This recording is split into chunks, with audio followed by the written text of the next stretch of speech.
जय हिंद दोस्तों, Sandeep tricky math special YouTube channel में आप सभी का स्वागत है। बिहार पुलिस कांस्टेबल नई भर्ती 2023 जिसमें टोटल पोस्ट है 21,391। इस पोस्ट के लिए साइंस का 100 मोस्ट इम्पोर्टेंट क्वेश्चन लेकर आए हैं। अगर ये वीडियो कम्प्लीटली देख लेते हैं तो यहाँ से मैक्सिमम प्रश्न आपके एग्जाम में देखने को मिलेगा। इस वीडियो को कम्प्लीटली देखिएगा। वीडियो स्टार्ट करते हैं और चलते हैं हम प्रश्न की तरफ। पहला प्रश्न है आपके सामने कि फूलों और बीजों की विभिन्न प्रकार के आकर्षक रंग प्रदान करता है। चारों ऑप्शन देखिए और बताइए इनमें से कौन सा आंसर सही है।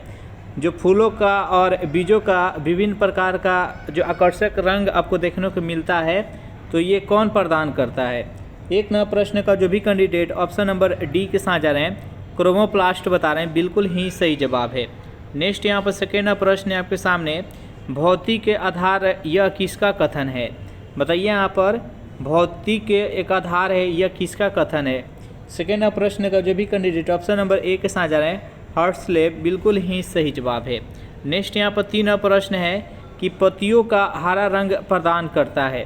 बताइए यहाँ पर तीन प्रश्न का सही आंसर क्या है। पत्तियों को हरा रंग कौन प्रदान करता है। तीन प्रश्न का जो भी कैंडिडेट ऑप्शन नंबर डी के साथ जा रहे हैं क्लोरोप्लास्ट बता रहे हैं, बिल्कुल ही सही जवाब है। नेक्स्ट यहाँ पर चार नंबर प्रश्न है आपके सामने कि जीव द्रव्य जिसको प्रोटोप्लाज्म कहा जाता है शब्द का प्रयोग सर्वप्रथम किसने किया था। बताइए यहाँ पर चार नंबर प्रश्न का सही आंसर क्या है। जो भी कैंडिडेट ऑप्शन नंबर डी के साथ जा रहे हैं पुरकिंजे बता रहे हैं, बिल्कुल ही सही जवाब है।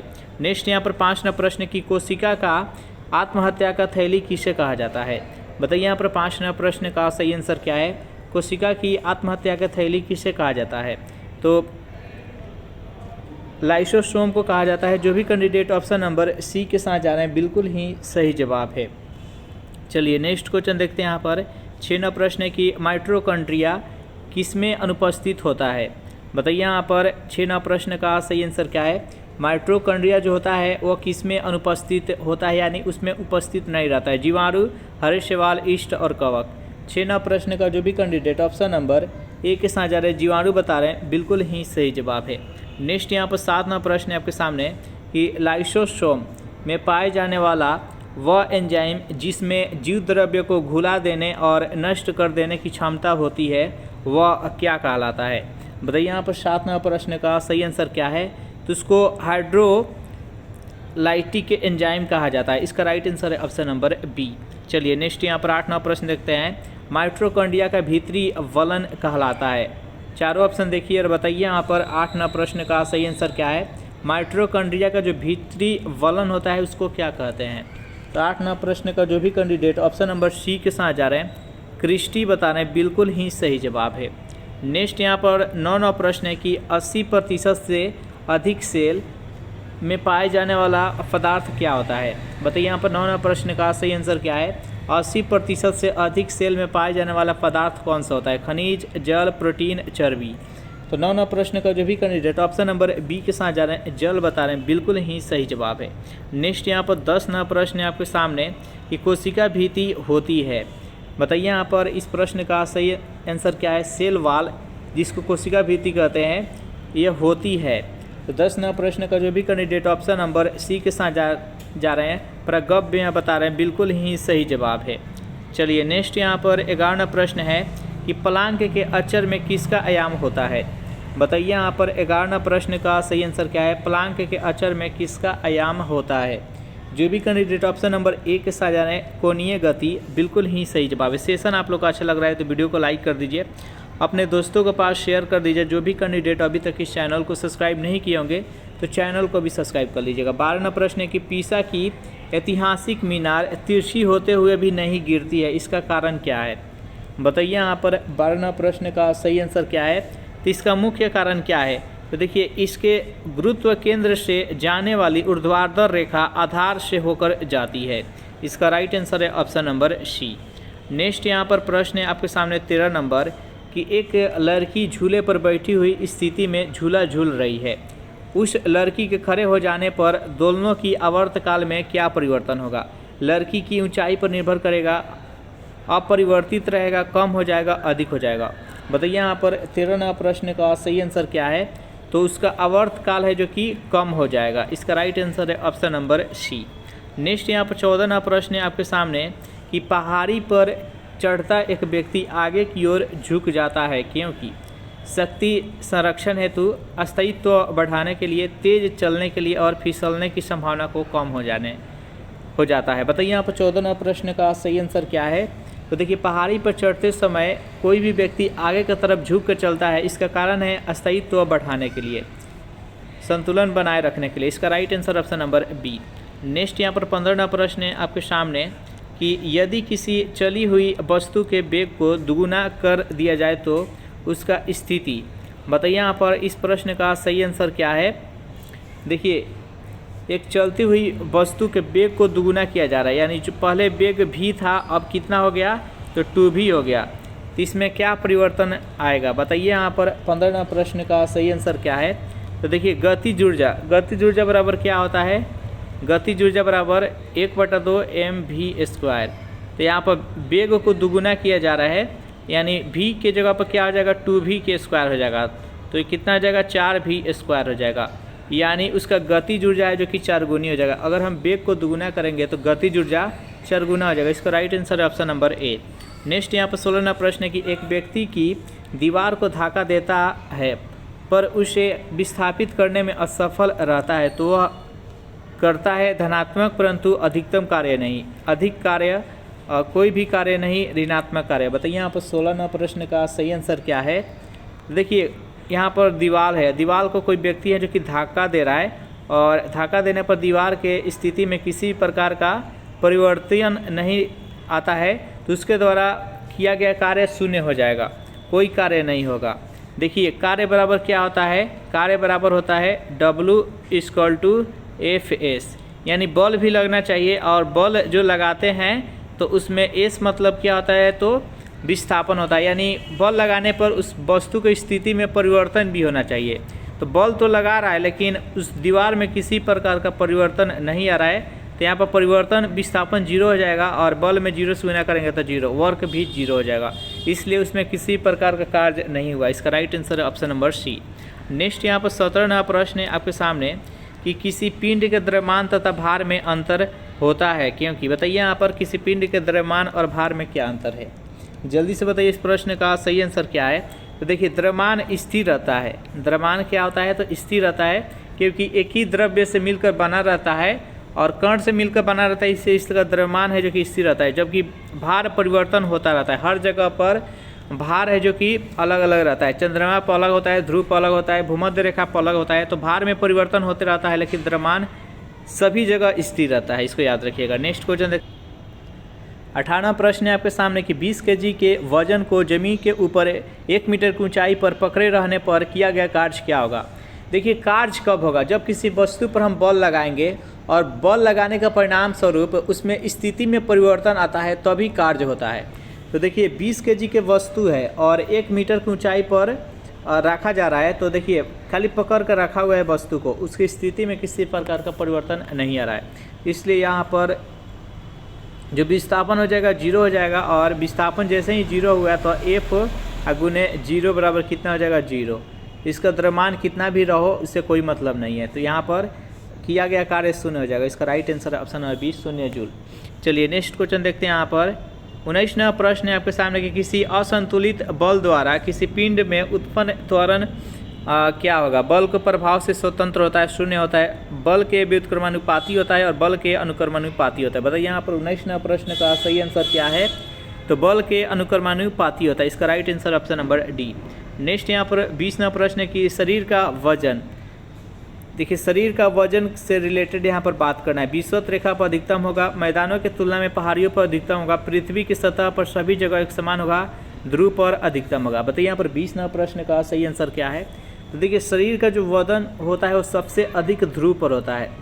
जैसे जैसे हम ध्रुव के नज़दीक जाएंगे वजन है जो कि हमारा बढ़ेगा और जैसे जैसे हम ध्रुव से विषुवत रेखा की तरफ बढ़ेंगे तो हमारा वजन कम होगा। तो इसका right answer option number D, ध्रुव पर सबसे अधिक होगा वजन। नेक्स्ट यहाँ पर 21वां प्रश्न है कि विशिष्ट प्रतिरोध का ऐसे मात्रक क्या होता है। बताइए यहाँ पर 21वां प्रश्न का सही आंसर क्या है। तो विशिष्ट प्रतिरोध का SI मात्रक ओम मीटर होता है। इसका राइट आंसर है ऑप्शन नंबर डी। नेक्स्ट यहाँ पर 22वां प्रश्न है कि एक स्वतंत्र रूप से लटका हुआ चुंबक सदैव ठहरता है। बताइए यहाँ पर 22वां प्रश्न का सही आंसर क्या है। जितने भी प्रश्न कराए जाएंगे सभी के सभी VVI प्रश्न है, इसका आने का संभावना बहुत ही अधिक रहने वाला है आपके एग्जाम में। तो एक स्वतंत्र रूप से लटका हुआ चुंबक सदैव कहाँ पर ठहरता है, तो उत्तर और दक्षिण दिशा में ठहरता है। इसका राइट आंसर हो जाएगा ऑप्शन नंबर ए। नेक्स्ट यहाँ पर 23वां प्रश्न है कि एक तार की लंबाई L मीटर है, तार को खींचकर उसकी लंबाई को 2L यानी दुगुना कर दिया जाता है, अब तार का प्रतिरोध होगा। बताइए यहाँ पर 23वां प्रश्न का सही आंसर क्या है। तो तार का प्रतिरोध हो जाएगा पहले से दुगुना हो जाएगा। जब हम लंबाई को दुगुना करेंगे तो इसका प्रतिरोध भी दुगुना हो जाएगा। इसका राइट आंसर है ऑप्शन नंबर सी।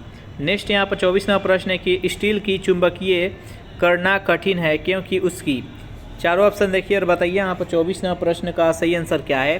तो स्टील के चुंबकीय करना कठिन है क्योंकि उसकी अधिक धारण क्षमता होने के कारण। इसका राइट आंसर है ऑप्शन नंबर डी। उसमें अधिक धारण क्षमता रहता है जिसके कारण उसको चुंबकित करना कठिन होता है। नेक्स्ट यहाँ पर 25वां प्रश्न है कि एक सामान्य शुष्क सेल में विद्युत अपघट्य होता है। बताइए यहाँ पर 25वां प्रश्न का सही आंसर क्या है।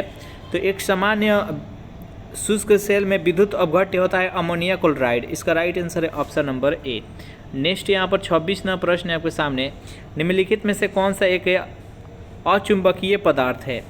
अचुंबकीय पदार्थ का उसमें चुंबकीय गुण नहीं मौजूद होता है, यानी वह जब उस पदार्थ को हम चुंबक के पास ले जाएंगे तो चुंबक से आकर्षण या विकर्षण नहीं करेगा, उसमें उसको ही अचुंबकीय पदार्थ कहते हैं। कोबाल्ट, पीतल, लोहा, निकेल। तो जो भी कैंडिडेट यहाँ पर ऑप्शन नंबर बी के साथ जा रहे हैं, यहाँ पर कोबाल्ट, लोहा, निकेल रहता है, ये चुंबकीय तत्व है। इसका राइट आंसर है ऑप्शन नंबर बी। चलिए नेक्स्ट क्वेश्चन देखते हैं। यहाँ पर एक कार बैटरी में प्रयुक्त अपघट्य होता है। बताइए यहाँ पर एक कार बैटरी में प्रयुक्त जो अपघट्य होता है किसका प्रयोग करते हैं। 27वां प्रश्न का जो भी कैंडिडेट ऑप्शन नंबर डी के साथ जा रहे हैं, सल्फ्यूरिक अम्ल बता रहे हैं, बिल्कुल ही सही जवाब है H2SO4। इसका अणु सूत्र क्या होता है, H2SO4। नेक्स्ट यहाँ पर 28वां प्रश्न है कि चुंबकीय कंपास की सुई किस ओर इंगित करती है। बताइए यहाँ पर 28वां प्रश्न का सही आंसर क्या है। तो जो चुंबकीय कंपास होता है वह चुंबकीय उत्तर और दक्षिण को इंगित करता है। इसका right answer option number B. Next यहाँ पर 29वां प्रश्न है कि शुष्क सेल क्या है। एक तृतीय सेल है, चतुर्थ, प्राथमिक, द्वितीय। बताइए यहाँ पर 29वां प्रश्न का सही आंसर क्या है। तो शुष्क सेल जो होता है ये प्राथमिक सेल होता है। प्राथमिक सेल किसे कहते हैं, तो वैसा सेल जिसका प्रयोग एक बार प्रयोग करने के बाद दोबारा उसको प्रयोग में नहीं ला सकते हैं, उसको ही प्राथमिक सेल कहते हैं। द्वितीयक सेल जिसको एक बार प्रयोग करने के बाद दोबारा हम यूज कर सकते हैं। जैसे मोबाइल का जो बैटरी होता है वह हम एक बार प्रयोग करने के बाद दोबारा उसको चार्ज करके दोबारा प्रयोग में ला सकते हैं। तो जो मोबाइल का बैटरी होता है वह द्वितीयक सेल है। और जो रेडियो का बैटरी देखते होंगे, चाहे घड़ी का बैटरी देखते होंगे, वह प्राथमिक सेल है जो एक बार यूज करने के बाद दोबारा इसका यूज नहीं करेंगे। नेक्स्ट यहाँ पर 30वां प्रश्न है कि मुख्य रूप से निलंबित चुंबकीय सुई किस दिशा में टिकती है। बताइए यहाँ पर 30वां प्रश्न का सही आंसर क्या है, तो उत्तर और दक्षिण दिशा में। चलिए नेक्स्ट यहाँ पर 31वां प्रश्न है कि साग सब्जी उत्पन्न करने वाले पौधों का अध्ययन क्या कहलाता है। बताइए यहाँ पर 31वां प्रश्न का सही आंसर क्या है, तो उसको अलेरी कल्चर कहते हैं। इसका राइट आंसर है ऑप्शन नंबर सी। चलिए नेक्स्ट क्वेश्चन देखते हैं। यहाँ पर 32वां प्रश्न है कि पर्यावरण का अध्ययन जीव विज्ञान की किस भाषा के अंतर्गत किया जाता है। बताइए यहाँ पर 32वां प्रश्न का सही आंसर क्या है, तो इकोलॉजी में किया जाता है, पारिस्थितिकी में। इसका राइट आंसर है ऑप्शन नंबर ए। चलिए नेक्स्ट यहाँ पर 33वां प्रश्न है कि संसार में पौधे की वितरण का अध्ययन कहलाता है। बताइए यहाँ पर 33वां प्रश्न का सही आंसर क्या है, तो इसको फाइटोजियोग्राफी कहा जाता है। इसका राइट आंसर है वो ऑप्शन नंबर सी हो जाएगा। 34वां प्रश्न है कि फूलों के संवर्धन के विज्ञान को क्या कहते हैं। बताइए यहाँ पर 34वां प्रश्न का सही आंसर क्या है, तो फूलों के संवर्धन के विज्ञान को फ्लोरिकल्चर कहते हैं। जो भी कैंडिडेट ऑप्शन नंबर डी के साथ जा रहे हैं बिल्कुल ही सही जवाब है। नेक्स्ट यहाँ पर 35वां प्रश्न है कि परागकणों का अध्ययन क्या कहलाता है। बताइए यहाँ पर 35वां प्रश्न का सही आंसर क्या है, तो परागकणों के अध्ययन को क्या कहते हैं। जो भी कैंडिडेट ऑप्शन नंबर डी के साथ जा रहे हैं पेलिनोलॉजी बिल्कुल ही सही जवाब है। नेक्स्ट यहाँ पर 36वां प्रश्न है कि डेंड्रोलॉजी का संबंध किससे है? बताइए यहाँ पर 36वां प्रश्न का सही आंसर क्या है? तो इसका संबंध है वृक्षों के अध्ययन तथा झाड़ियों के अध्ययन से। इसका राइट आंसर है ऑप्शन नंबर डी हो जाएगा।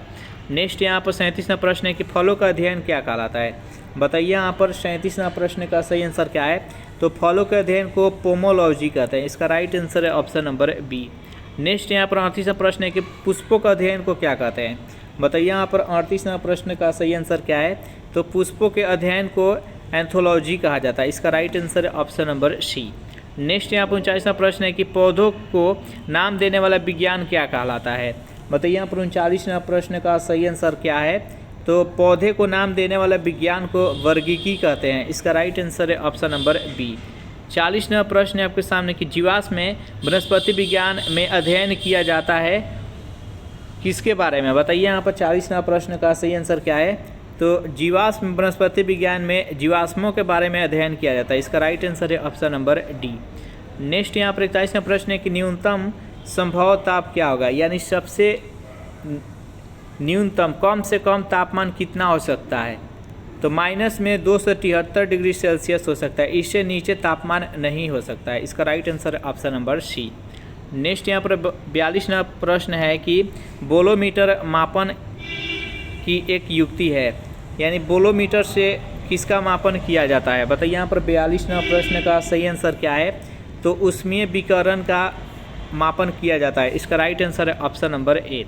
नेक्स्ट यहाँ पर 43वां प्रश्न है आपके सामने कि फ़ारेनहाइट स्केल पर किसी वस्तु का ताप 212 डिग्री फ़ारेनहाइट सेल्सियस पैमाने पर उस वस्तु का ताप क्या होगा? बताइए यहाँ पर 43वां प्रश्न का सही आंसर क्या है?